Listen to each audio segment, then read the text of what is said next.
இன்னைக்கு நம்ம என்ன பார்க்க போறோம் சொல்லி பார்த்தோம்னா, கருட பஞ்சமி கொண்டாடப்படுவதன் மகத்துவம் என்ன? பஞ்சமிக்கும் கருட பகவானுக்கும் என்ன தொடர்பு? அப்படிங்கிற ஒரு கேள்விக்கான விடையைத்தான் பார்க்க போகிறோம்.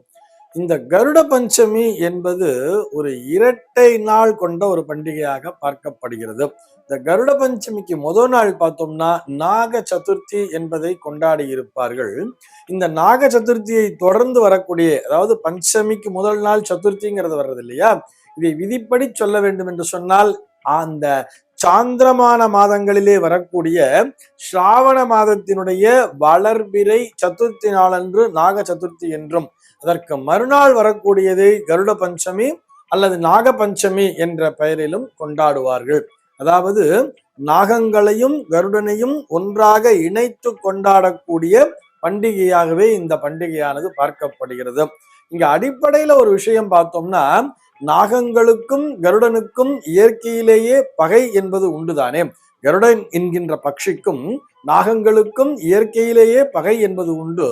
அந்த பகையாளியாகிய இருவரையும் ஒன்றாக இணைத்து அவர்களை போற்றி கொண்டாடக்கூடிய பண்டிகையாகவே இந்த நாக பஞ்சமி அல்லது கருட பஞ்சமி என்பது அமைந்திருக்கிறது. இது ஒரு புறம் மைண்ட்ல அப்படியே ஒரு ஓரமா வச்சுப்போம். அதுக்கப்புறம் இது எதற்காக கொண்டாடுகிறார்கள் அப்படிங்கிற ஒரு விஷயத்தையும் தனியா பார்த்துடலாம். அதாவது தன்னுடைய திருமண வாழ்க்கை, அதாவது கணவன்மார்கள் நன்றாக இருக்க வேண்டும் என்று சொல்லி நாகங்களையும், தன்னுடைய உடன் பிறந்தோர் நல்லபடியாக இருக்க வேண்டும், குறிப்பாக சகோதரர்கள் நல்ல தீர்காயுசுடன் வாழ வேண்டும் என்பதற்காக அந்த கருட பகவானையும் போற்றி கொண்டாடக்கூடிய பண்டிகையாக இந்த பண்டிகையானது அமைந்திருக்கிறது. அதாவது புகுந்த வீட்டையும் நாம் பிறந்த வீட்டையும் ஒன்றாக இணைக்கக்கூடிய பண்டிகையாக, பிறந்த வீட்டினரும் நல்லபடியாக இருக்க வேண்டும், புகுந்த வீட்டினரும் நல்லபடியாக இருக்க வேண்டும் என்று இந்த பெண்கள் போற்றி கொண்டாடக்கூடிய இந்த இரு உறவுகளையும் ஒன்றாக இணைத்து பார்க்கக்கூடிய ஒரு பண்டிகையாகவே இந்த பண்டிகையானது அமைந்திருக்கிறது. இது ஒரு புறம் அப்படி ஓரமா வச்சுப்போம். சகோதரர் அப்படிங்கிறத ஒரு ஓரமா வச்சுப்போம். சரி, இப்ப இதற்கு புராண ரீதியான கதை என்ன அப்படிங்கிறதையும் பார்த்துடலாமே. பஞ்சமிக்கும் கருட பகவானுக்கும் என்ன தொடர்பு அப்படின்னு சொல்லி பார்த்தோம்னா, ஒரு பஞ்சமி நாளில்தான் கஷ்யப முனிவருக்கும் வினதா தேவிக்கும் பிறந்தவர் இந்த கருடன் என்று புராணங்கள் சொல்கின்றன. அது என்ன பஞ்சமிங்கிறத சொல்லல, ஒரு பஞ்சமி நாள் அப்படிங்கிறத சொல்லிடுறது. சரி, இந்த பஞ்சமி அதாவது சாந்திரமான மாதங்களிலே வரக்கூடிய ஸ்ராவண மாத வளர்பிறை பஞ்சமிக்கும் கருடனுக்கும் என்ன தொடர்புன்னு பார்த்தோம்னா, அதையும் நமக்கு புராணமே தெளிவாக விளக்கி வருகிறது. இந்த கஷ்யப முனிவருக்கு 2 மனைவிகளாம். ஒன்று வினதா தேவி, அந்த வினதைக்கு பிறந்தவர் தான் இந்த கருடன் என்பவர். இது ஒரு புறம். மற்றொன்று பார்த்தோம்னா, மற்றொரு மனைவி யாருன்னு சொல்லி பார்த்தோம்னா கத்ரு அப்படின்னு சொல்லுவார். இந்த கத்ரு தேவிக்கு பிறந்தவர்கள் தான் இந்த நாகர்களாம், முழுக்க முழுக்க நாகர்கள். ஒரு முறை இந்த கத்ரு தேவியும் இந்த வினதா தேவியும் பேசிக் கொண்டிருக்கும் பொழுது அவர்களுக்குள்ளாக ஒரு போட்டி, ஒரு பந்தயம் என்பது வருகிறது. என்ன பந்தயம் சொல்லி பார்த்தோம்னா, ஒரு தேவலோக குதிரை, அந்த குதிரையினுடைய பேர் உச்சை ஸ்ரவஸ் அப்படின்னு சொல்றார். அந்த உச்சை ஸ்ரவஸ் அப்படிங்கிற அந்த குதிரையினுடைய வால் எந்த நிறத்திலே இருக்கும் என்பதுதான் இங்கே அந்த போட்டி. குதிரை வெள்ளையா இருக்கிறதுனால இந்த வினதை என்ன சொல்றா, அதனுடைய வாலும் வெள்ளையாகத்தான் இருக்கும்னு வினதை சொல்றார். இல்ல கத்ரு என்ன சொல்றாருன்னா, இல்லை கருமையாகத்தான் இருக்கும் அப்படின்னு சொல்லிட்டு போட்டி வச்சுக்கிறா. என்ன போட்டின்னா, இந்த போட்டியில் யார் தோற்கிறார்களோ அவர்கள் மற்றவருக்கு வாழ்நாள் முழுக்க அடிமையாக இருக்க வேண்டும் அப்படிங்கிறது தான் போட்டி. இப்ப என்னன்னு பார்த்தோம்னா, கத்ரு என்ன பண்றா, தன்னுடைய பிள்ளைகளாகிய நாகங்களிடம் போய் சொல்றா, அந்த குதிரையினுடைய வாலிலே சென்று நீங்கள் ஃபுல்லா சுத்திக்கிங்கோ, அந்த வால் ஃபுல்லா மறையிற மாதிரி நீங்க போய் சுத்தின்னு இருக்கணும்னு சொல்லிட்டு தன்னுடைய பிள்ளைகளாகிய நாகங்களுக்கு ஆர்டர் போட்டுறா.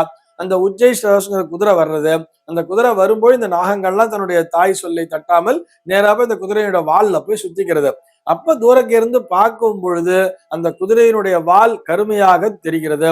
அதை பார்த்த உடனே தான் தோற்றுவிட்டோம் என்பதை ஒத்துக்கொண்டு வினதாதேவி என்ன பண்றான்னு சொன்னா, இந்த கத்ருவுக்கு அடிமையாகி விடுகிறாள்.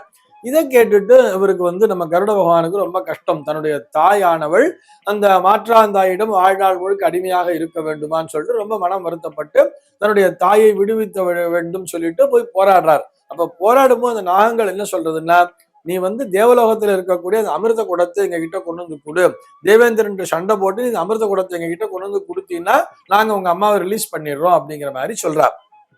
உடனே இவரும் என்ன பண்றாருன்னா, தன்னுடைய தாயை காப்பாற்ற வேண்டி அங்க தேவேந்திரனிடம் சென்று சண்டையிட்டு, தேவர்களோடு சண்டையிட்டு இந்த அமிர்த கலசத்தை கொண்டு வந்துடுறாராம். அப்புறம் அதை வழிமறிச்சு அந்த மகாவிஷ்ணு அதை சரிப்படுத்தி தடுத்தார் அப்படிங்கிற தனி கதை. இவர் கொண்டு அந்த அமிர்த குடத்தை கொடுத்த உடனேயே இந்த நாகங்கள்லாம் சந்தோஷப்பட்டு தன்னுடைய தாய்க்காக இவன் போராடி கொண்டு கொடுத்துருக்கான்னு சொல்லிட்டு இந்த வினதாதேவியை விடுவித்து விடுகிறார்கள் அப்படிங்கிற மாதிரி கதைங்கிறது வர்றது. அப்ப இந்த நாகங்கள்லாம் சந்தோஷப்பட்டு கருடனுக்கு ஒரு வரமளித்தார்களாம். என்னன்னு சொல்லிட்டு அந்த கொண்டு கொடுத்தார் இல்லையா, அந்த நாள் தான் இந்த கருட பஞ்சமி நாள். இந்த கருட பஞ்சமி நாள் ஸ்ராவண மாதத்திலே வரக்கூடிய வளர்பிறை பஞ்சமி நாளாக அந்த நாளானது கருடனானவர் அமிர்தத்தை கொண்டு வந்த நாளாக அமைந்து விடுகிறது. அப்ப இந்த நாகங்கள்லாம் வரம் கொடுத்தார்களாம். இந்த நாளிலே எவர் ஒருவர் உன்னையும் என்னையும் இணைத்து வழிபடுகிறார்களோ அவர்களுக்கு இந்த நாகங்களால் உண்டாகக்கூடிய தோஷங்கள் அனைத்தும் நீங்கட்டும் அப்படின்னு சொல்லிட்டு இந்த நாகங்கள்லாம் வரம் கொடுத்ததாம். இப்ப யோசிச்சு பாருங்களேன். இப்ப அப்படியே நம்ம கம்பைன் பண்ணி பார்க்கணும். இந்த நாகங்களுக்கெல்லாம் சகோதரன் தானே இந்த கருடன் என்பவரும். ஏன்னா மாற்றாந்தாய் பிள்ளைகள் தானே.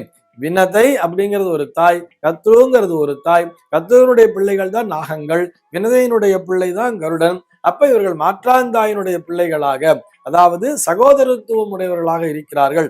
அந்த நாகங்கள் வரம் கொடுத்ததால் இந்த சகோதரனும் நல்லபடியாக வாழ்கிறான் என்பது போல இந்த பண்டிகையானது கொண்டாடப்படுகிறது. சகோதரனுக்கு முக்கியத்துவம் கொடுக்கக்கூடிய பண்டிகையாக மாறி இருக்கிறது. நாகங்களால் உண்டாகக்கூடிய தோஷங்களும் நீங்குவதாக இந்த பண்டிகையானது மிகுந்த மகத்துவம் பெறுகிறது. பஞ்சமிக்கும் கருட பகவானுக்கும் என்ன தொடர்பு அப்படின்னு சொல்லி பார்த்தோம்னா, பஞ்சமி நாளில்தான் கருடன் உதித்தவர். இது போக தன்னுடைய தாயை விடுவிப்பதற்காக தேவலோகத்திலிருந்து சண்டையிட்டு அந்த அமிர்தத்தை கொண்டு சேர்த்த நாளாக இந்த கருட பஞ்சமி நாளானது பார்க்கப்படுகிறது. சர்வே ஜனாஹ சுகினோ பவந்து.